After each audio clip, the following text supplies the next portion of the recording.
Yeah, with the dock out there, that was fun. Yeah, if everybody would shut up for a second because we started. It's a talk show, man. Yeah, right. We're getting warmed up. And so here, it's obviously Carnival of extra randomness today. Yeah. And you missed all the, and unfortunately you missed all the good conversation, so I'm sorry for what's going to be on here. Should have had a tape recorder. But maybe one week he'll reveal that he wrote Penny Lane because John wrote Strawberry Fields. It's Paul.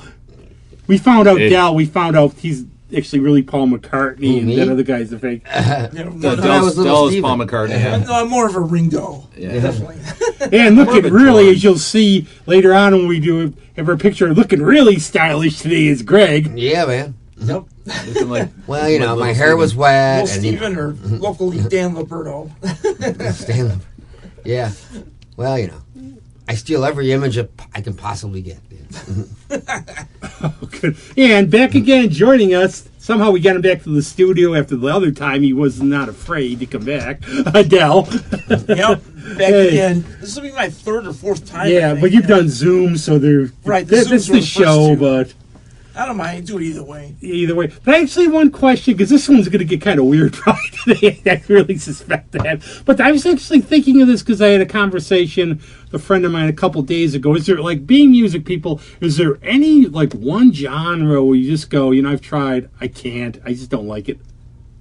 Jeez. You talk to me about that? Well, anybody. I was talking to my friend. I was talking to my friend Tom. Who's done, you know, he's a friend of the show, been on the show a lot.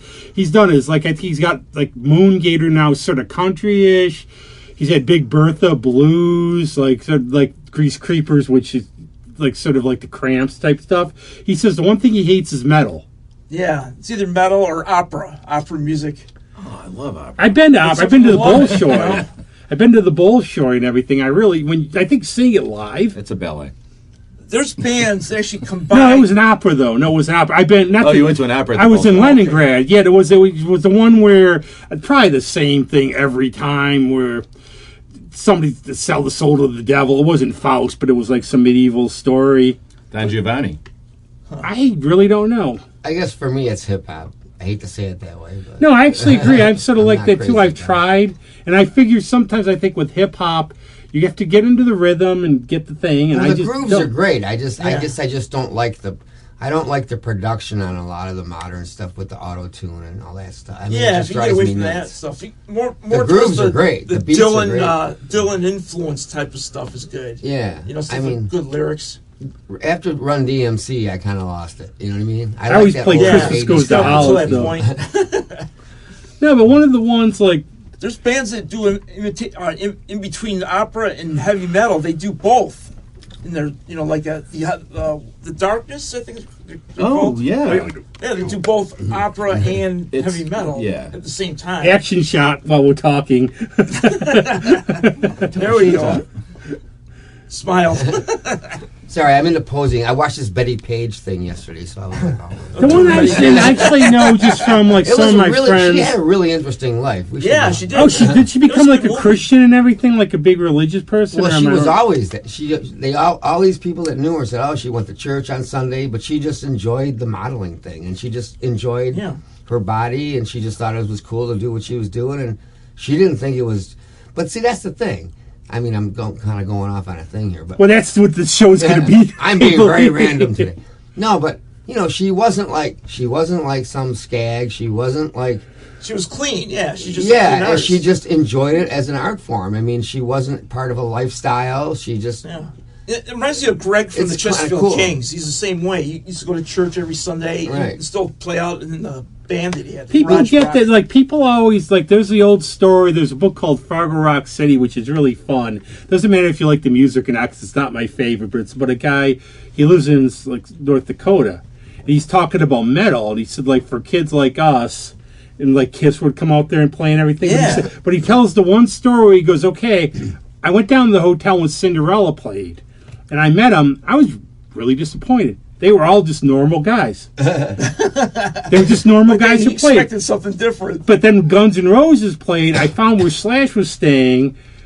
He had his hotel door open. He came out, stumbled past me. I asked him for an autograph, and he threw up at my feet. and his agent said he's had sort of a rough night, and I said I was actually because. He was real. Was the guy happy then? Was his night complete? He was real. A friend of mine got spit on by Ray Davies during a show. And I'm like, oh, he's like, hey, Ray spit on me. He would have kept it. And I could see like a vial. With a jar. I'll never wash that side of my face again. There was the one concert that I'd forgotten that I went to because it was during a rough patch in '85, and so this friend of mine saying, remember when we saw Neil Young? I'm like, I don't think I've ever seen Neil Young. And she goes, we went to see Neil Young at the War Memorial in Rochester. Memorial. That's the one I went to. I went, when was that? And she goes, oh, it had to be like 85. I said, was it like August of 85? So I'm like looking on set list, and I'm like, oh, I remember this concert. He was playing with the International Harvesters. Yep. And it was all bluegrass, and I wasn't into bluegrass at the time, and it wasn't until like the last 4 songs that I was like, oh, this is Neil Young. But my friend went up to the front at one point because it was kind of fiesta seating, so she wanders up, and Neil rinses his harmonica out in a spit bucket. And then he sort of baptizes the audience with it. And this guy standing next to her is like, spit on us, Neil, spit on us. And she told that story, and I'm like going, oh, it's all flooding back to me now. That's obviously pre-COVID, right? I mean, yeah. There was one. I don't know if it's the same one that I saw. I saw him at the War Memorial, but it was the Rust Never Sleeps tour. Oh, that was before the same one? No, that was after that. Yeah, so do you think if punk was really still a thing? I mean, I know it's a thing in some places. Yeah, it's still. But do you think a punk thing now would be like, getting COVID and then spitting on people? I mean, that would sound like a punk ethic, right? I mean, sort of. Let's get people sick. One of the warp ethic was about getting people sick. One of the warp things I ever heard was like spitting on people. At some convention, I guess John Delancey was there, and he apologized. He said he was sick. And he's drinking water. Somebody actually wanted to pay to drink the water so they could drink the Q virus. Oh, man. Well, I remember I saw Todd Rundgren at Water Street, and he had a cold, and he didn't sound so good. And he apologized a bunch of times. When I saw Ozzy on actually at the Diary of a Madman tour, he was really sick. And actually, one of my friends met him backstage. He used to know, somehow he's related to John Shear. He said he said he was eating soup, and he's like really sick, and you could just hear his voice. Jeez. Well, sometimes it happens like when if they have to do a performance, they have no choice. I mean, I've done this show with like 120-degree fever because our fans expect it. I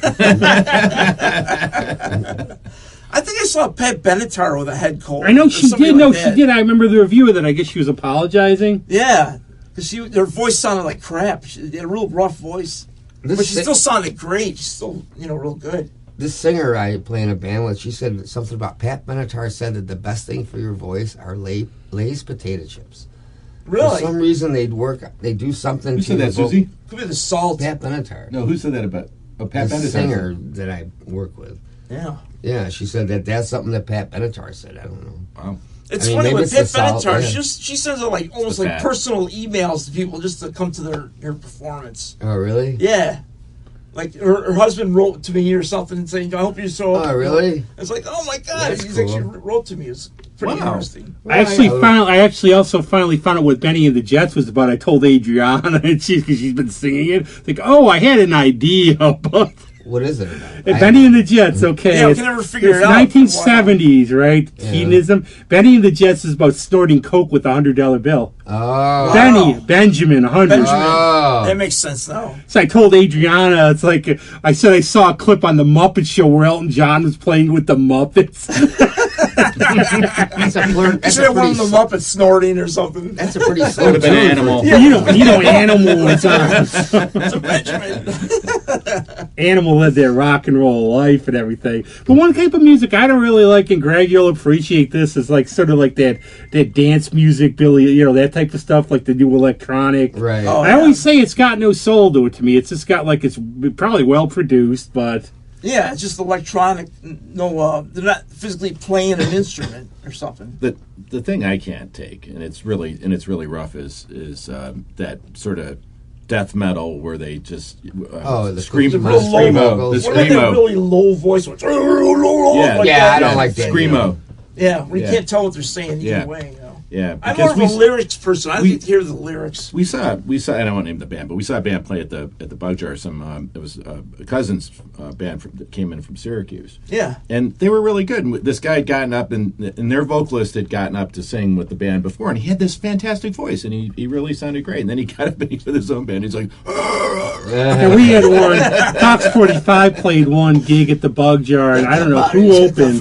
That's different, though. Yeah, I know. I don't know who opened for Fox 45 at this one gig, and I'm glad too, because I don't want to mention names. And, people like them, whatever else that you, whatever. But they were really loud. The guy stood on the floor and just screamed. We walked out I looked at Pauline, and she said to me, "He's like, look, this isn't music. This is noise." But you just didn't sing. You just really loud. Yeah. But I had the one. I remember I went to go see Shiny Toy Guns. My friend Stephanie wanted to go at Water Street, right? So it turns out it's like this younger crowd. And I look like a narc, like standing in the corner. I was like sitting there like this. Now the opening band, and they weren't local, and I'm glad I know who they were. They seemed like nice guys. So bad. They came out, I don't know what they were doing. They wanting to be the Isotopes or something. They had lab coats. They were just the way they interacted, just no presence. So of course I got to the point, I'm like looking at my watch going, okay, I finally at one point I just unconsciously just said out loud, "Oh, these guys suck." Right during a break in the music. I'm like, great. But then I'm like, "Don't do it. I'll frisk you and I'll rescue you. I can plant evidence." The weirdest band I've ever seen that was like that was these guys I think they're from Buffalo, called Test. They played once in Rochester, all white. They're dressed in white, white hair, white hats or whatever, and they use lamps on stage for a decoration or something. That's cool. It was actually pretty good. They're kind of like Devo, but more like traditional rock versus Devo style. But they look like Devo. I'd go see them. Yeah. I've been into Devo lately and everything. Like, I was wondering, like, if they could play the song Mongoloid anymore, even. Oh, yeah. Because I was watching the video, and the video is hilarious, because Mark Mothersbaugh is just bouncing around, jumping around the stage. And if you listen to the lyrics, it's sort of innocuous, and actually it's sort of, like, harmless and everything, but I was going to post it on Facebook, and I figured it would get demonetized just because of the name. Yeah. Oh, you mean the Mongoloid name? Just the song, yeah. But if you listen to the lyrics, it's not, like, derogatory or anything. Yeah, it's a different meaning. It's funny. No, it's just kind of funny, too. But I think of Gerald Casal. He's kind of like the old man of the group, it seems like. Oh, ever see the interviews or anything? No, I don't know not tons about it. I've just seen Mothersbaugh's interviews. Yeah. They were around at the same time. He does a lot of soundtracks now. Yeah, Mark plus they were around at the time of Crosby, Stills, and Nash. Well, they were the same time period. So they did. So speaking of Neil Young, Neil Young did a film with those guys, called Human Highway. It was more normal for him than you think. And with the guy Dean Stockwell. Right, Dean Stockwell. Oh, wow. Yeah, I like Dean pretty Stockwell. Wild. I never saw that. They re-released it a few years back, about 5 years ago or so. What's it called? Human Highway. I think he did 2 albums with Devo. Yeah. Guys from Devo playing on it. Yeah, well, that was his whole idea of Rust. You got to play different music and you got to change it up so that you don't rust. Yeah. That was the whole idea of Rust. Right. Yeah. Well, there's one thing, maybe, Dal, you might know this. Maybe somebody might know this. I don't know if it's true or not. I like the album a lot, but... And I actually have a copy because I found one for under $5. Sue me, I'm cheap. But the Neil Young album, the Neil Young with the pink, the Rock-a-Little, the Rockabilly one. Now the story I've heard, great. but the story I've heard was, and I don't know if it's true or not. He put out Trans or something, or Landing on Water, and Geffen told them, "Can't you make an album that sounds more like Neil Young or something?" So he did Rockabilly on purpose just to spite him. Yeah. But I really love the album. I was just playing it's a great album anyway. Yeah, it sounds really Neil, cool. The Shocking Pinks was his band. Shocking Pinks, right. I like the Blue Notes album. Is that what it's called? The Blue Notes? It was after, I think. Yeah, I after like the that. Shocking That's Pinks. cool. Remember the one, I'm not rocking for Spud, the Stones View? I'm not singing for Miller. But I guess what he would do in his book, too, was kind of funny. Is like, I guess what Neil used to, I don't know if he still does it, because he's kind of like old and people are nuts these days, as Salman Rushdie unfortunately would know. Oh, right. Salman Rushdie. He's actually one of my favorite living authors too, but it's like you can't go anywhere with. Got shot. That's amazing. They got knifed and stabbed 10 times.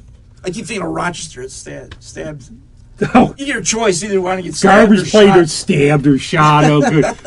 But the thing with Neil, I guess what he used to do, like he'd do it and nobody would even think, because he looks kind of like a bum. You know, like me when I'm walking, obviously, when that guy tried to give me $20, he thought I was a degenerate homeless guy when I was walking. You were the one that wasn't begging, which is why you got the $20. I can't believe it. I'm walking. Yeah, I looked a little rough. I spilled mustard on my shirt. Degenerate bum. Hey, the guy's calling to me, and this is the sad part about the world a little bit, especially this strange week, which I might get into. But the guy's calling to me, sir. It's like he comes up, he tries to give me $20, and I'm like, no, I'm okay. I was like, I'll mention it on my podcast though and everything. It's really nice. And I'm thinking later, in the back of my head, I'm thinking, is he some kind of pervert? Like if I took the money, take advantage of it or something. It's sad, isn't it, though? Like when somebody tries to do something nice, and these days you figure it's an alternative motive. Right. It's like when you dog sit with for people, and the dog turns out to have a crush on you. Well, my dog humps my leg all the time. My dog came out for Rob. Yeah, right. He came out to Rob. But that was like weird. It hasn't happened to anybody else. That's how they do it. It hasn't happened to anybody else. But I've seen, and like this week, as I said, it's a little weird this week, because this was, my dear friend Pauline said, this is my death anniversary week, where Greg would be hosting the show right now, or... Well, Paul would be throwing him goldfish so he could catch in his mouth between things. You should get like a coffin or something, like put it in your window. Or So you're in the Mark Twain Club now. Yeah. Mark Twain. Well, it's like, no, I prefer Voltaire, where he said, you're not wrong, just premature. Right. So what I saw being gone for 13 minutes, greatly exaggerated. Right. But the visions I saw with those giant bees from the planet by Pluto come, we're fucked. And we're all their slaves. But, it's a weird feeling, though, because the week's become very surreal, thinking about it. But then I've had, like, two dear friends lose people young unexpectedly, and I've been out with them. Yeah, you said the one fell asleep and died. Literally, really good friend of mine, perfect health. 63, which is, Wow. It's middle age. I'm freaking about when I turn 30. Shut the fuck up, everybody. But, and it happens. You don't know. It's like, I'll quote the Bible. We don't know the day or the reason. See, I know my theology, too, and everything else. That's great. But I wish I could quote the Bible. We don't know the hour. I read we the do first not know page the and hour. the last page. That's about it. I've read all the holy books, as W.C. Fields said, like when Gene Fowler saw him in the hospital reading the Bible. And he's, Bill, you're an atheist. Why are you reading this? Looking for loopholes. But, but the thing is, and what I saw, though, too, it's like, I said this, I was with a really good friend the other night because her cousin passed. And that's what it's about, though. It's about, like, being there for the people you know and trying to live. One of my friends said... Well, even if you're at a funeral, sometimes you have a good time at a funeral because you remember the person with good intentions, Well, as long as you're not the guest of honor. But that's like the old joke, like some of the Irish wakes where you go tell the funny stories. Like when Alan died, owner of the Crown, he went up and told stories. Like when my Uncle Hal died, we heard the story about... he was a very giving person. I guess like in the 30s... He went out and he stole the Christmas tree for his family every year. Wow. And the story I heard this years ago, but my dad, my brothers are telling me, he'd like stop by the woods and say, keep an eye out if any cars are coming. I hope that's not true. Right now I'm going to get like that. I'm going to get like that Indonesian diplomat come after me for my dad stealing Christmas trees. I had a really bad joke at one funeral I was at. It was like, I was part of the family. I was part of the greeting, whatever. Yeah, you're part of the ones that related to the family. Yeah. And people are coming in because they're friends of mine. A lot of the musicians that came, And I said, please don't anyone say it smells like someone died in here. Oh, God. Okay. No, I made That was tons. my practice for the day. I made That's a good tons of joke. jokes about my death. Like my friend Rob said, I walked 3 hours before that. He's like, man, can you imagine, like, if you would have dropped over and fell in the canal? So everybody's watching the news and go, oh, some homeless guy fell. Oh, it's Rob. Yeah, they have to wait till they drained it out and everything. When does that happen? They drain it every year or every 2 years? After Thanksgiving or so, it goes down. Yeah, but they find stuff in there. But I was saying, like, also I could be used like for Weekend at Bernie's Part 4 or whatever it is now. Or like a stage prop, you'd have like the one musician have to have like the drummer would have to have like a fly swatter to come out and swat the flies away from. But it does. But like when and anybody who knows this from like if you're in the hospital for a week, it's the most insane experience. Time has no meaning. Time has no meaning whatsoever. I love the beauty of it. You can't sleep, number one, because you're in pain. Everything's uncomfortable. You start to doze off. You feel it. Oh, we have to take another test. Did you get a TV set at least? I mean, something to keep your mind off of this I couldn't. Mike Murray called me. I couldn't even get the radio shows on in there. Right. And then CM Punk was going to be on AEW. I'm lucky I got out in time because I couldn't get the channel. But I actually got House on Haunted Hill from Swinguli on. And then I'm wondering, are they going to charge me or whatever? And then it's like, well, I made it that I died when I saw my bill. Yeah, I know. $80,000 download or what?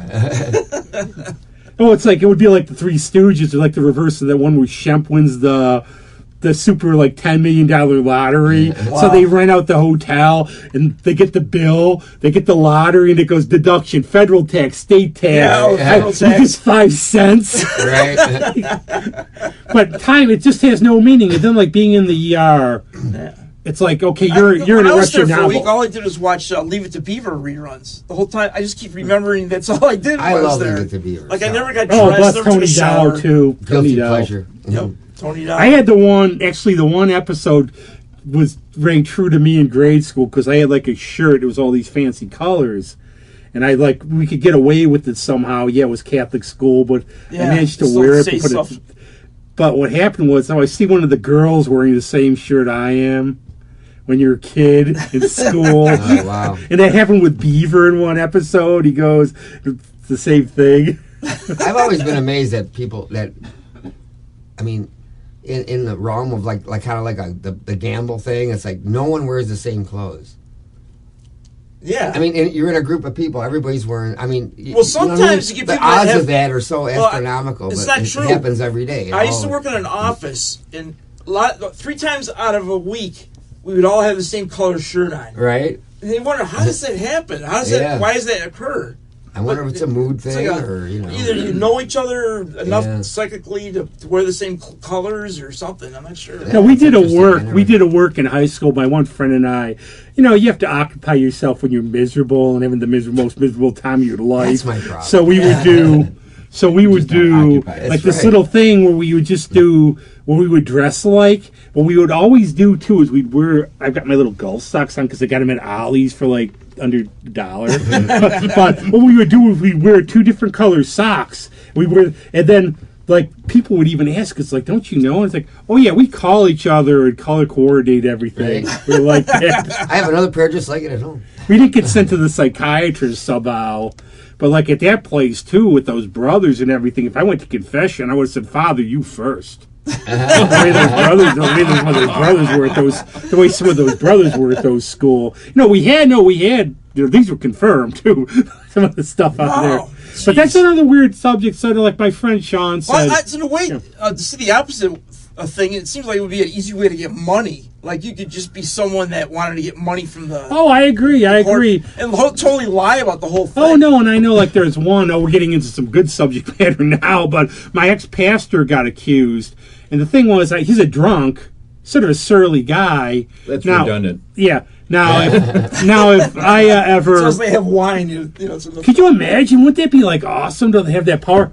Okay, hold on. You'd be at every party. Rob, get over here. Okay, water and wine. I'd be like the most popular guy at every party. People want me around. We used to always want as long as you turn it into decent wine, not like Boone's Farm or something. Yeah. Oh, no, Spody's words. Spody's brutal. We used to have we played a game, okay, and I don't want to get demonetized, so this is a game we played. I have to use the word. We used to call it Russian roulette, but what it would be with bum wines. So what you would do is spin the thing, and you might get like Malt Duck, Spody, Boone's Farm, Coco Loco, and the thing was whoever conceded first. And the kill shot, we would pick the kill shot. And again, this is a game with booze, okay? Don't do anything to us. It's a drinking game. But the one that got Nun included? Yeah, Blue Nun? I lived on Blue Nun. Yeah, we used to always drink Blue Nun. But the thing was, the kill shot, as we called it, was Spody Coco Loco. You could not, it was like supposed to be chocolate cherry. You could not, you would literally be one of these where you just, you ever, like, if you've ever seen anybody do the, yeah, just throw it back out. Yeah. Wow. My girlfriend was at a thing. She said her friend had some kind of whiskey, and somebody brought it to her house. I guess they had a party where everybody brought stuff, and her daughter is pretty knowledgeable about these things. Anyway, she looked at it and she goes, "Do you realize that's a $1,000 bottle of whiskey?" Wow. Whoa. Are you kidding me? And like this lady's husband and the son, the father and son, they paid $100 a piece to have a shot of this stuff. We had, I forget the name of it, but it's like $1,000. we had one when I went to go see Jason Isbell with my buddy Dave at the Beacon Theater. We stayed at the Royalton, which I highly recommend for anybody in New York. It's basically, it's, in terms of price and everything and locations. Yeah, it's not too bad. It's a unicorn, basically. Huh. You know, when your car is gone, they do park it for you so it didn't get stolen, which is cool. Right. But so we're waiting the next day to get out. We stopped by the bar. They had some scotch, $120 a shot. Wow. Now, we were That's tempted, crazy. but keep in mind that we hid a couple bottles in our luggage to drink in the hotel room, Right. which was much Cuddy Sark level Yeah. or J&B level. But with the wares maybe. But the thing is, you're tempted. My view on that, now, Robert Plant said something, and isn't it cool how we bring in all this stuff on the show? Robert Plant said something about Led Zeppelin. He said, you'd just be disappointed because you'd expect too much. George Harrison said the same thing. I don't know if you talked to him or not over that. I channeled George. Okay. He said the same thing about the Beatles. He said if we ever reunited, people would be disappointed. The thing was, if you're shelling out that much, unless this thing is like the nectar of the gods, somehow you're going to be let down. Yeah. You just are. Huh. Yeah. It's the anticipation. You paid all Right. that money. Wow, this is going to be... I've had $5 stuff. You get that's so psyched good. over it. And then I would get buy there. friends expensive wines. I started just getting the cheaper ones because they would just tell me it just tastes the same. You and know what everything. I'm still addicted to, alcohol-wise, is cordials. I love, like, cream de menthe, anything with mint. Especially Louis. Oh, yeah. right? Oh, my God, I can drink that's the whole good stuff. bottle. That's good. Oh, stuff. I grasshoppers. like vodka and stuff like that, too, but I love, like... But this is a I think phenomenon, like we brought up, Paul and I talk about it a lot. I don't know if it's hit you two, but we talked a little bit about it with high school. I've seen, and I don't know if it's, like my friend Sean said when we were out, he's retired now. He said, like, you know, we're getting a lot closer to the finish line than, you know, I have to say, I'm talking about mortality, but considering the week. Yeah, middle Especially age. week. We're over the hill. Well, speak for yourselves. I'm you on guys. the hill, not over the hill. And everything but mortality, and I thought like we could talk about it where it's fun, but I'm seeing like a certain groups, like certain friends, really regress into high school. Wow. And I'm honest, like I said, that was like the worst time in my life. Like I was classmates.com. what they did is get on like, that. okay, and you know, and there's a couple of my genuine friends. They're going for outings. Nothing wrong with it. As opposed to your disgenuine friends? Well, no, that's the rest of them from high school. That's the real friends from high school, which is rare. If I say you're a friend from high school, you're a rare bird. You know, I mean, look at me. You think I was popular in high school? I passed out gun clubs. Again, it's a band, gun club CDs, and hearing how they suck when they like all Journey and all this stuff. But you know, it's I just reconnected with two guys from high school. You know, we have a dinner like at the end of the month. Like every month, we have a dinner together. Right. You know, it's kind of cool. you know, it's Yeah, what the okay. heck, But you the know? way they do it, they act. Like they've regressed, like the stuff they do and talk about and all this stuff, and then they find other people they didn't even know if they even see them, they bring them on, and it's just so not me. Yeah. I've seen this in a couple of groups of people because you know we're talking about this where the whole group sort of regresses to high school. So, Yeah. Oh, so- you mean like just for conversation? No, they do, Yeah, though. they're like talking about stuff that happened when they were like 16, Yeah. 17, and it's like, how do you and remember it that? dominates, but it dominates the conversation. Oh, yeah. and it's like they They Like it's they not talk that about they some haven't girls moved they on. met and stuff like, or they knew from high school, things like that. Well, no, this is actually a group of men and women that were all men and women, that were all together from high school, and they're just sort of talking about, like it was last week. Yeah. And it would dominate the conversation. And what's interesting is that then the people in the group that weren't in high school with the rest of them don't really have a whole lot to talk about because they're just right, kind of left out a little bit. Yeah, like they're in today's. But the question is like, why do people do that? And I think they're going back to a happy place. They're going back to a place where they imagined happy place. Because actually, and I'm he's still one of my best friends. I love him. But he's like really gotten into it. And I'm thinking, I remember a conversation we had one time where his parents were moving to Penfield, but they was probably going to transfer, but they decided to keep him at the school, right? Yeah. But he was saying, he's like, look, we'll stay in touch. We're real friends. But he said, let's be honest, people are dicks. And my friends, and they were, I'll even say, they were like the most awful people I've ever known with people in high school. Yeah. And it happened to me too. Especially because we're the weirdos. But the thing he said, he's like, look, he's done martial arts his whole life. My better friends are in my karate and everything. And I would take that over high school. Now he's huge in the high school thing. Huh. Like me, I'm thinking like, okay, like that show I just saw with Alyssa. Now we went last year too, just to see her. And I remember some of them were going to be there. And I remember like if they were around, I was going to go by her and go, this is my friend. Hi. But I got out. But the weird part of it, and here's the dichotomy. Okay, so there's like a cover band that plays afterwards. Right. I would leave after hanging out with Alyssa, talking, going. Then they would show up for the cover band. Wow. And that would be the dichotomy. And that's what frustrates me, though, because I said, this is my friend. She's really good. You should check it out. But they get stuck. That's the other thing, too, is they're stuck. I think we're all music adventurers. We're open to, if I hear, like, medieval death metal polka, I will give it a try. Yeah. That sounds cool. I've heard medieval. I've actually, one of my friends loves medieval death metal. Speed metal always sounds like a hyped up polka to me when I listen to it. Maybe you have to do downers to like speed metal so it slows it down.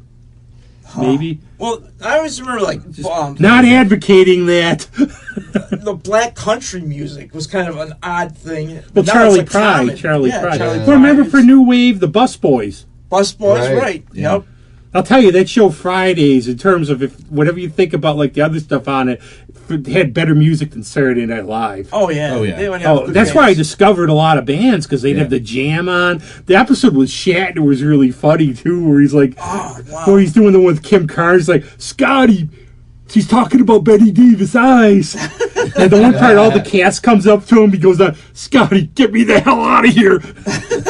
And Mike just played Shatner's version of Garbage Man yesterday. Wow. So you got me thinking about something when you were talking about wow, it's a miracle. It took me, well, get that crank. Things do happen. See the steam coming out of my head? No, have you ever gone, I mean, you got me thinking about this. Have you ever gone purposely just to see the opening act and then leave? Lots. Sometimes. I don't know. Like your friend, you said you did 2 camps. I'm very loyal to my friends, and if I like, a lot of times, like if they're playing, and I'm bad these days because I always say I'm really open to new music, but a lot of times now I don't have the energy. So like if my friend's opening and I don't know the band or anybody, I just leave. Well, I used to see the opening band just to guarantee a spot in the audience or a place to sit or stand. Right. That's true. Just to go early. And then you catch the opening act. And you might see somebody you really like. I think that I saw it happen at it was John Fogerty opened for ZZ Top a few years ago. Oh, really? And after John Fogerty played, everybody kind of left. Wow. Yikes. It was about half of the audience. I have to. There's something. If anybody could explain this to me, because I've heard this from a couple sources, and I always say, unless I've experienced it, but what the heck, we're just having fun. But okay, Henry Rollins in his book, and actually a security guy at CMAC told me the same thing. He said the scariest crowds are at ZZ Top concerts. Wow. Really? And I'm wondering why. I mean, I feel like would think, strange. They would be sort of like conservative, kind of straight-laced type of people or something. like that. But I'm just wondering, maybe in the rowdier days or something or anything. I don't know. Yeah, when they used to bring bulls on stage. They used to do They used to that. bring bulls. The animals. Animals. The corral with the animals. Yeah, Remember was that? Yeah. I think Yeah, that was might at the- attract some strange bedfellows for that one. I think that was at the Dome. Didn't they do that one at the Dome? Yeah, that's what I heard. Yeah. 74-ish, maybe. I'm actually getting it because I got like a box set of theirs super, super cheap because I thought like, when they got to that 80s stuff with the synth and stuff, it's like, Yeah, it wasn't as good. but their older stuff really rocks. I mean, it's nice and, it's just nice. Yeah, it's R&B based. Just I have one album by them. It's called One Foot in the Blues. It's a great album. It is a great album. And it has none of that. It has no BS on it. It's all straight, good, like deep track blues stuff. When did that come Fool out? for Your Stockings is one of my favorite songs. Yeah. It's on that album. That's It's great. pretty It's a cool. great What year song. did that come out? Do you know? I have no idea. It's 70s something. Oh, it was in the 70s? Yeah. Okay. Yeah. Yeah, that's when their prime period, pretty much. I'm pretty sure. And it I was love 70s and I something. love Billy Gibbons' quote about how a lot of bands have problems with image changes. We're just a couple scissors away from an image change. Yeah, right. But the thing that was really funny too, there's a book. It's like a rock and roll book. I don't know. It's like best stories, but about their recording. Like in the early days, they like really did like Mexican radio. Mm-hmm. But I guess they would be going down like the road. And people would be like sniping, shooting because they're bands out there to get to the studio. It's a little like coming to this studio. Right. And we have to dodge the fans and everything else. In the war zone of Pittsburgh. Yeah, it's a DMZ. It's like no photographs today. I just don't feel up to it. One thing I was going to mention about ZZ Top is they used to be known as the Moving Sidewalks. Mm-hmm. And Right. Greg from the Chesterfield Kings actually had a 45 of theirs. Wow. Oh, wow. And the guys from ZZ Top bought it back, or he wanted to buy it back from him. Because he didn't have one. He didn't wow. he didn't have a copy of his own records. Yeah, I've heard a lot of that. Guys don't have their own movies that they're in. Yeah, they don't have No, they a don't. I DVD asked event or a nothing. couple people, like a couple of my friends. I said, "You want to burn the CDs? I have your stuff because you don't have them." Wow. The musicians? Yeah, and I think How they come could they burn. didn't have them? They just didn't have a copy. You wonder of what it? happens, like if they have. Maybe they weren't thinking and they gave them away and they didn't realize. Oh, I have tons of archived stuff that I've played in all the way back to like. I even have a CD. Somebody, I don't know who did this, but my friend got me a band we were in high school. And Wow. we played someplace, and he's got Subway. yeah, it was Subway. And I have the restaurant? and I have the CD of a performance from somewhere. Live at Subway. Live played at live- Subway live at Subway. It was very metal. yeah, but the only problem with pretty playing awesome. live at Subway did they get through. Okay, now we want a little extra on the drums.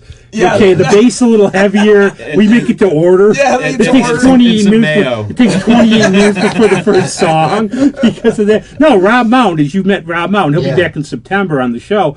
He's got a library. Like even he's got like our high school, the Immortal Gothic Toad. I have on tape even. Wow. CD. Now I will get. He's got things. He's got Ozzy from when he played in 31 at UHF. Wow. That's Wow. Only Yeah, with some Randy of us are Rhoads. freaks like that. I was big into tape recorders. I went through a lot of tape recorders when I was. Yeah, Yeah. remember like what we would Tape do like everything. Sunday night or whatever, like you tape your shows on the radio, put Right. it on the record player. Yeah.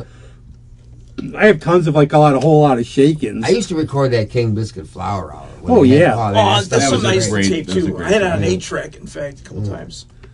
So we're showing our age, folks. You ain't got to tell. I had the Cars live on 8-track, and there was one song that they never recorded on album, but that was on the 8-track. Oh, wow. Unfortunately, I don't That's have the interesting. 8-track anymore. Someone has it somewhere. with his laser disc. Yeah, or the laser disc. But I that's still like, see a lot of 8-track players. They show up at pawn shops all the time. You know? but that's like I keep It's saying, underground 8-track. too. Like the high school men. The thing also I get about that, they still just like the same music. Where like I've always said, my problem. This has dawned on me. You can like whatever you want, but they're not even willing to try anything else. They're Right. rather Like I get radio yelled at fed. about. Like I get Radio. like there's like I should go see that 80s hair band or something, and they go and I go, okay, if you like Journey, whatever I say about it, I'm fine with you. In a way, I actually make a Fleetwood Mac analogy because they started out as a different band back in the Bay Area. Yeah. Before. But the thing is, if you're going to go see them, why do you want to go shell it? I guess like tickets were $160 for the show. You're going to go see like one or two guys and a bunch of it's like Mike Love's Beach Boys. Right. Yeah, Right. just two guys that are in the band. That's it. It's like when Brian Wilson got fired by Mike Love from the Beach Boys. It was like Ward getting fired by the Beaver or something. I believe he got fired. He just used. I think he did. He used the name to make that album, and then he must have got the rights to the name. Yeah, he just wants to use it as a touring group. Yeah, it's like John, and he's just playing the same old hits every time. But people go. I remember, I don't know how it is now, but years ago, they were always in the top 10. Do you have the new She and Him album with all the Brian I'm just going to order it. I'm just going to order it. It's very interesting. It's not that bad. She and Him. That's Zoe Deschanel and somebody else. Zoe Deschanel, the actress, and M. Ward. I don't know. Where's he from? He's from another band or something. Yeah, they're pretty good really actually. Good, yeah. Well, she played it's kind of mellow, but all their stuff is kind of mellow, but it's good. Yeah. It's listenable. And actually, what's good too is he does it for keyboard. Brian doesn't. That's actually a really good album. Wow, that's actually a really good album. But I've even finding now, and Paul and I have talked about this a lot, especially. I don't even. It's like John Lennon, the one song I even don't like my rock and roll. Where I just not enjoying shows as much. I admit it. And I think sometimes it's I don't know if we've changed or a lot of... Nah, it's the crowd. We've had problems with the crowd lately. The crowd. And I've got to say, August, I think... they're different age. They're all different ages. It's you said it. Yeah, but I'll say also, my quote I wanted to use is, T.S. Eliot said April's the cruelest month. August's been the craziest month.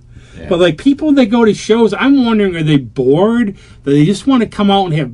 Steve Litvack said he used the term wallpaper music. Background. Yeah. And I go to see the music. During the performance. Talk during some of the shows. We had one of our friends on here. I won't even mention it, but during the show, we had one of our friends on the Zoom plays. People talking during the whole show. You complain about it. Yeah. Jeez. Yeah. And we went to see Jason Bonham, and the people behind us were just carrying on a conversation. Yeah, it's aren't you listening? And so at some point you got to turn around and say, really, I didn't come here to listen to your conversation. You're not here to Starbucks, Or you get someone singing at the same time they're singing. And I kind of get the singing thing, but because if it's obnoxious, super loud singing, over what you're trying to hear on stage, We had the one, Ryan. My buddy and I, Dave, we went down. We took a guys trip. We drove to Cleveland to see Ryan Adams. Wow! Now, this is before all the I don't even know what came out about him, but whatever. But so he's psychotic on stage, of course, because was he in Whiskey Town at the time? No, it's just Ryan Adams. Okay, just Ryan Adams. But one of my friends saw him one time where we played 3 songs. Said, I haven't taken my meds in 4 days. Walked off the stage.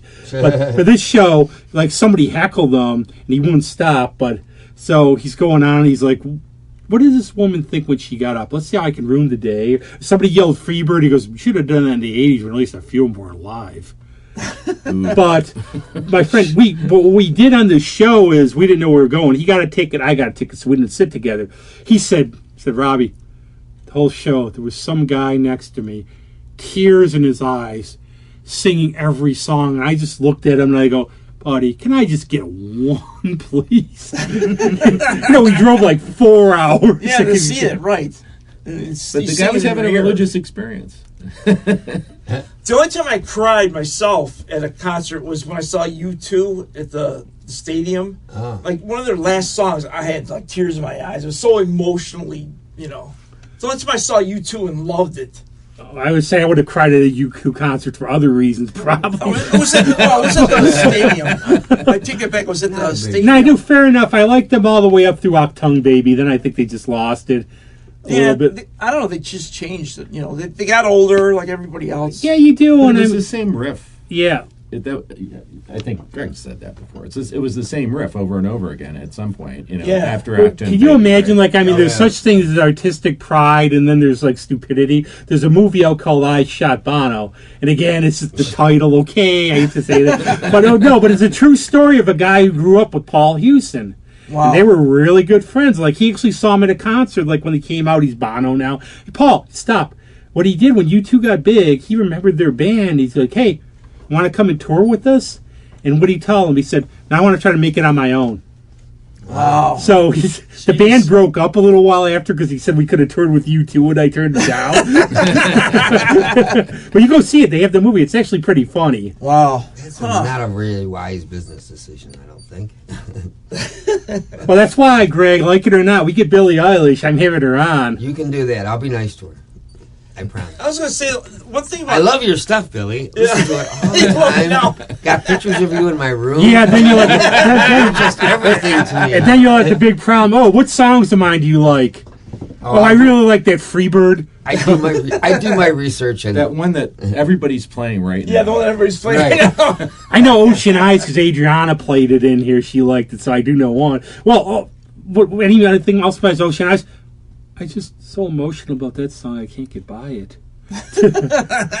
It's like Ringo Starr on their first album. I think I played Transmission like 15 times. I got to the fourth song of the album. I never got past it. It was so good. But Chibi, who's Ringo Starr? Yeah. Then I go, oh, it's the band. It's not the drummer for those Straitjackets. Oh. It's kind of weird because like I've heard like some musicians I know, like our good friend Mary, which plays like 7 instruments. I think Alyssa plays the same. Wow. Does like Billie Eilish play anything?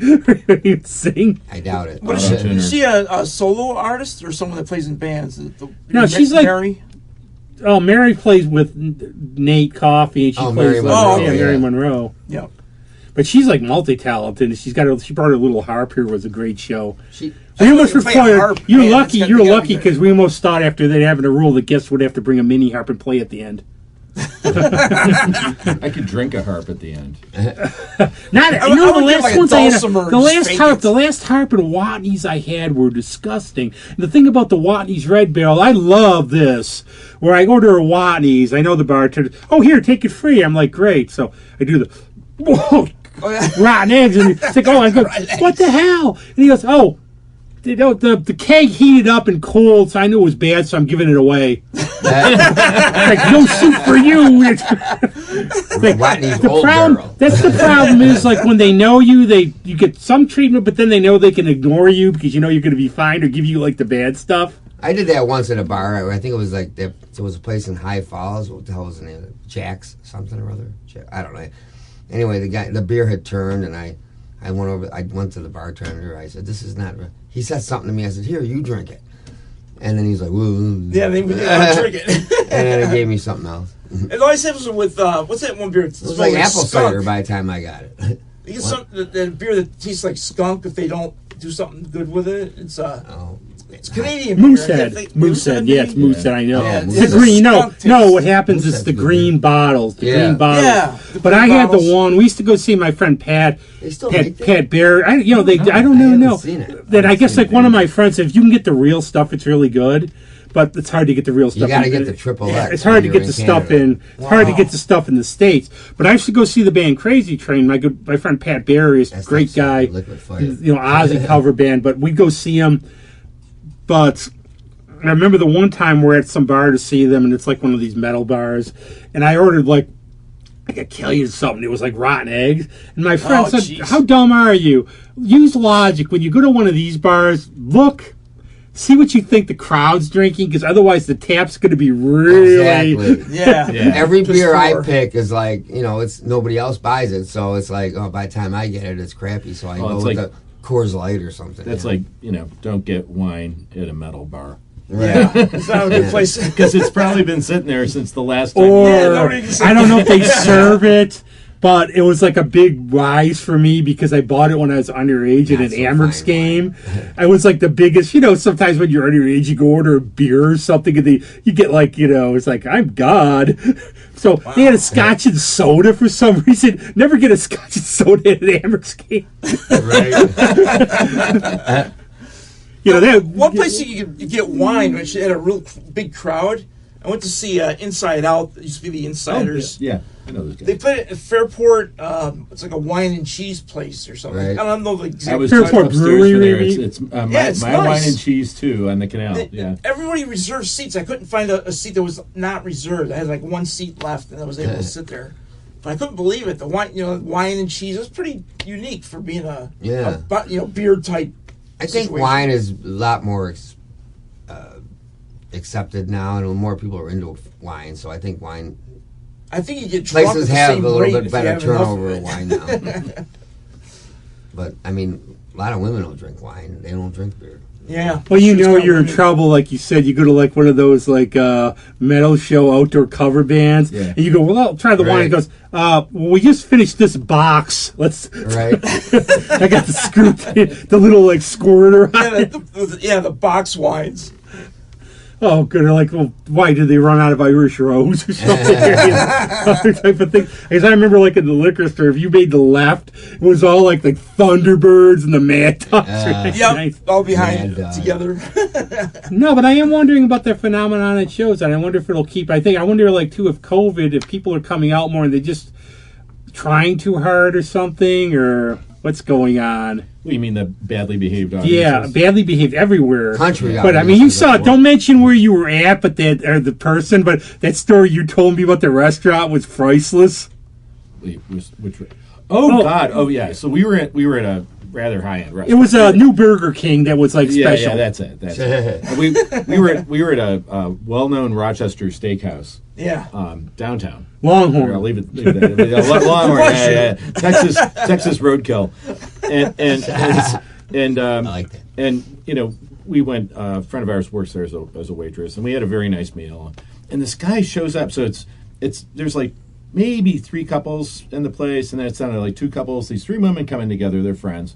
They sit down at a table, and it was right around closing time. Well, this guy kind of gets in right after closing time. Now, it's summertime, so it's kind of casual. This isn't, everybody's not dressed to the nines in this place. This guy shows up. He's in a T-shirt and shorts. He orders a $140 seafood platter, like the raw bar sampler. Yeah. Wow. It's sitting at his table. He's taking cell phone calls. He's playing videos on his phone. He starts talking to the women at the table next to him. He goes over and sits down with the women at the table. Yeah. And I'm like, who even let this guy in this place? How did you get past the maitre d'? And I'll go back. It has no social grace at all. But then it's like, well, this would have been bad behavior at a dive bar. Yeah, right. Did he do a dine and dash with the food, or did he? We didn't stick around to find out. We were done with dessert at that That's point. probably what happened. Skedaddled, the guy ran away without paying. That's a lot of money to. Yeah. But it's like, at the cell phone out, and it's. I still remember, this is probably 30 years ago. Somebody had a cell phone out, and back when cell phones were pretty rare, right? And this guy in the restaurant turned around and said, "My dining room is not your phone booth." Right. And I thought, why can't we be like that? No, go back. Okay, go back. I will I'll bring them over sometime. They're just really. My parents like to keep a lot of souvenirs. There's a restaurant from Manhattan. You go like lobster, $3. Everything else. Wow. But my dad and one of their friends got booted because they didn't have ties on. Oh yeah, they had to go get a tie. And everything. But one of the best stories now, the opposite of that, just I'll bring it. My friend Mike Sheldon from high school, real friend. Now he came in, and what they were weird at, like our school, the girls got away with everything, where the guys didn't. Yeah.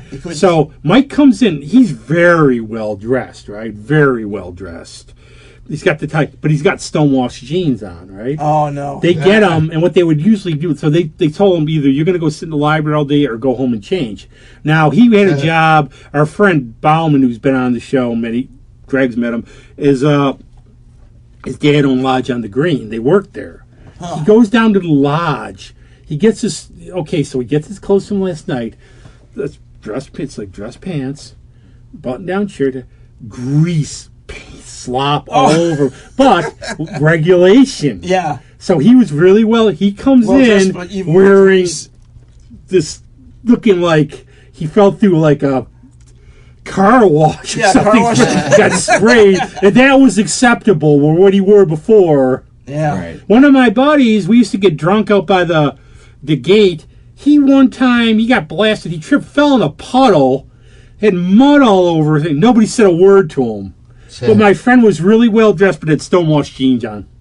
They keep him, and they kick the other guy out. So I had the pleasure of getting the house tie at the Genesee Ballet Club one time when I was back in my U of R days, and it was when I was station manager at WRUR. Yeah. And WXXI was trying to take over the station. There was like a coup during the summer when we were all gone. Wow. And we came back, and it was like, yeah, XXI wants to a timeshare with us. So we So we had a meeting and we're like, this is a bad idea. They're trying to steal our license, right? Because they're not together. They're not together. Well, they are now. They are now. Yeah, they are now. Many years later. They first started. But when they first started, there was a problem with PBS stations that wanted to dump all their public affairs broadcasting. NPR stations in particular wanted to dump their public affairs off. XXI bought the AM station. Ultimately, they bought WSAY and they went with XXI AM. But before that, they were trying to take over WRUR by saying, hey, we'll give you the money to move your antenna over, because they were stuck broadcasting at like 6 watts because of physics experiments. So they had a 60,000 watt transmitter, but they couldn't broadcast at full strength. So the meals arranged at Genesee Valley Club. So I'm dressed nicely with a button down shirt and a jacket on, but I didn't know that you needed a tie. So I got to wear the house tie to the meeting with the deans. And was it a bow tie or like? No, it was a tie, and I tied it and everything. But it just clashed with everything that I had. You're right, it didn't match. All right. But the thing was, everybody at the meeting. Did they have like WXXI on the tie itself or something? No, this is the Genesee Valley Club. This was the restaurant's tie. Oh, restaurant's tie. Okay. Yeah. There's actually a good story. Many times. There's actually a good story from Phil Collins' autobiography where he goes into some fancy hotel. He says, I'm well dressed, but it's like a button-down collar, and they kicked me out because I didn't have a tie. So there's Robert Plant coming in. He's got this black and white polka dot shirt and a tie, and he goes, I'm sitting there, they kicked me out, but Percy Plant's dressed like Coco the Clown, and they let him in.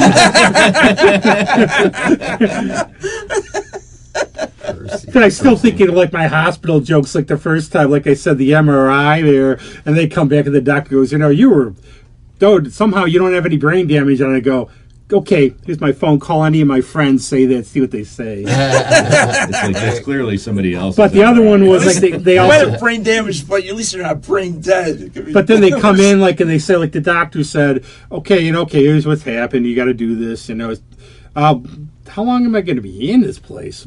I can't take it. Maybe a week. And he goes, well, that's if things go well. I go, what if they don't go well? And don't worry. 30 minutes. It's 30 minutes. Extra 5 days to get out of the hospital. But then I was thinking, I had this pair. I didn't want to see any of the nurses see me naked. I was like all horrified. My friend Liz was like, but then it made me think of this Red Fox joke, okay? Well, the guy's at the airport. He's going through security. He didn't realize he had his zipper down. So the attendant, the security person says, you had your front doors open. He zips it. He goes, oh, by the way, did you see my West Pointer sitting at attention? He's like, hell no, I saw a disabled veteran between 2 duffel bags. But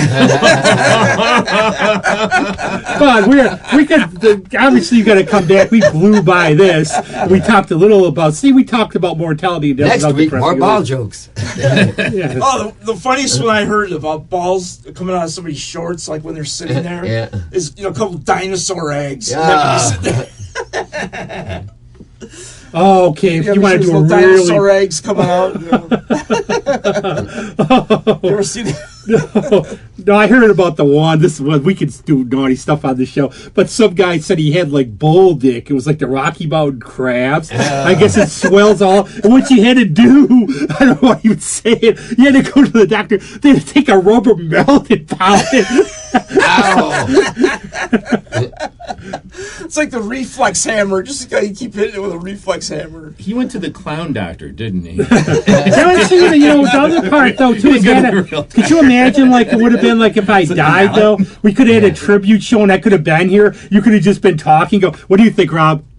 Yeah. You got the quality. It's like Del, get the flies away from me again. Flies. Because I always said, like in the old days, like when I was at the bars, I told my good friend Colette, I said, our drinking, in my drinking days, I would have dropped over on the floor, probably got hepatitis from that floor. But I would have dropped over on the floor. Everybody would have just said I was passed out. Then it would be like 3-4 hours later. He's like blue and flies are buzzing around him. That would have been weeks later. Yeah, but I just want to Did anybody help you at first? Or actually, some people performed. There were a couple nurses there. Oh, obviously, it's me. They probably just did it for other reasons too.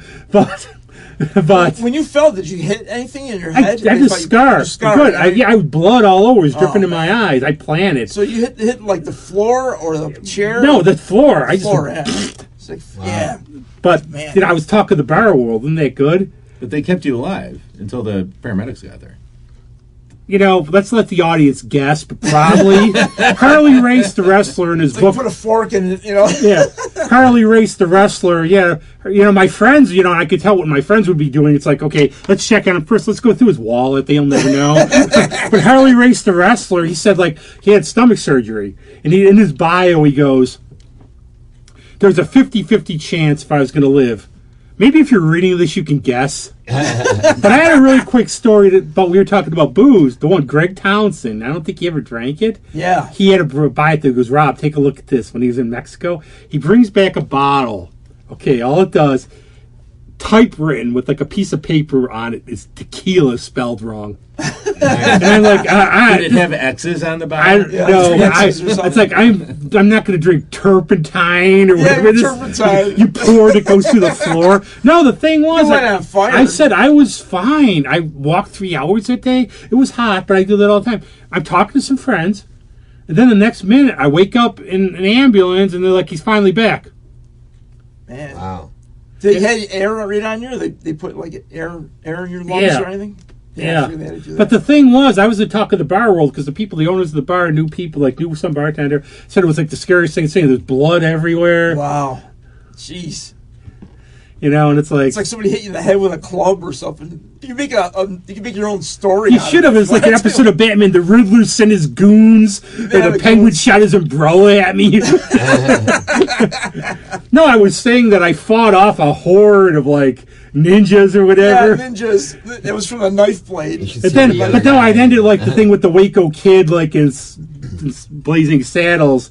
No, the little kid came up to me, you the Waco kid, the little bastard shot me in the ass. I sure showed that Flora thing or two. But we'll have LAF to come back because this is it blew by as usual. Yeah. I think we had some last. I don't know what I'm going to call this episode. We're dying to be on or something. Did you want to put my song on there? Well, we will, yeah. But anything also, what's coming up? Anything coming up for you, Greg? Well, today I'm playing at Soda's Point. I have a couple things coming up. Yeah, I've got. He's got it written down. Yeah. I'm playing at the B-side in a couple weeks, and let's see. I have my whole schedule here. Let's see what we got here. Okay, so I got the B-side on the 26th, and I have some gigs in September, but that's about it.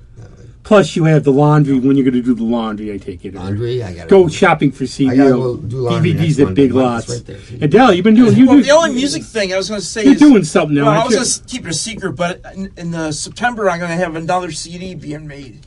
With nice. Lots of local cool friends and stuff. Pretty good. I'm being more serious about it, I think. Just for the fun of it, I'm being more serious. That's the object of the show. We try to have fun, but trying to produce it and bring quality. So when we have clown shows like this, people still listen. When are they going to get the talented young artists so these old crazies? Oh yeah, just we'll let you know when on that Facebook. I would happens. dress as a clown. But very cool. But we're going to play. What are you going to play? Oh, it's my last CD, which is kind of like a garage rock thing. And if I can reach it, hold on a second. You got a second, don't you? It's called Wild Party at the Frat House, which used to be called Wild Party at Mike's House from Whole Lot of Shakin'. But I just changed the words to Frat House and it sounds better. Now you gave it away. I gave it away. I had the one that reminds me of the time, it's always cool, we're in high school memory, but we were going to go to a frat party at RIT, which I ended up running from because they grabbed my friend in front of me, turned him over, and funneled him. Everything put the beer in his mouth. But also, I thought we'd play just because we had the little theme about flirting with death and everything. Besides that, Kyle Vox said he's going to come on again soon. We love him. Mighty High and Dry is pretty quiet now, but in the fall. So I thought Perfect Song is from their album with our good friend Caitlin Yarsky, drew the album, The Next Waltz. Yeah. It's Eternity. It's an awesome song. It's cool. So, Paul, anything for you? The dog's doing okay? Dogs you doing Great. okay? Might be going to Wisconsin for a crab boil. I think you can. I think you can do them here. You don't have to travel. No. Yeah, I'm going. That might be seeing my sister. I mean, I'm going east to the last of my cousin's crazy anniversary parties that she throws every Labor Day. Yeah. This is the 40th and last one that she's. I'm going way west to my sister's for. So one way or the other, we'll be seeing some. I'm invited to That's Tony cool. Infantino's party on Canisius Lake on the 4th. If that means anything to anybody. Well, Canisius, is that where Rod Serling lived, around there or something? I thought Canastota. was Canastota. Yeah. I don't know. One of those lakes. Rod Serling lived on Cuga. He was Ithaca. Oh, okay. Yeah, he's from Ithaca, Two which places will always mixed be up. noted because he died here.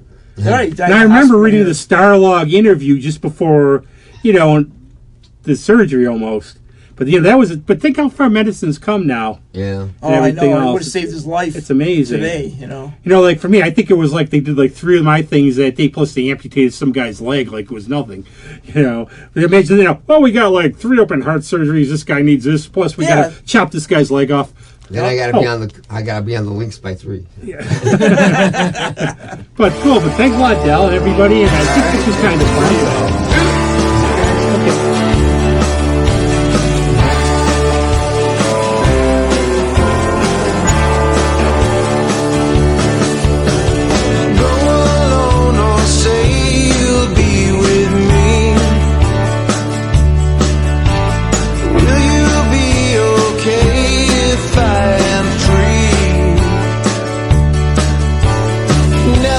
Tell your parents who I am. Not like they will ever give a damn. The records on the table, broken in 12 pieces. When will time just stop and cater to our wishes? Tell me I can breathe. Say that you believe. Let go of everything we know. Take it fast and take it slow. Time will tell what's meant to be. Even if we lose, we still got eternity.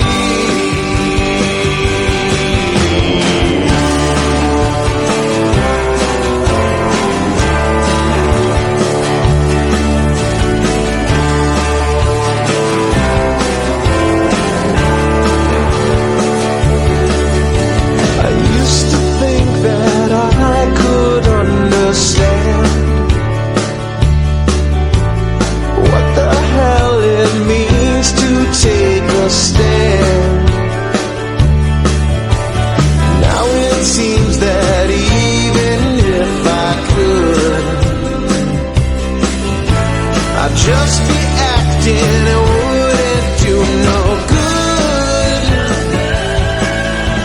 See the price of freedom branded on my head. To buy it means that someone is gonna end up dead. Tell me it's not me. Say that you believe. Let go of everything we know. Take it fast and take it slow. Time will tell what's meant to be. Even if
heart.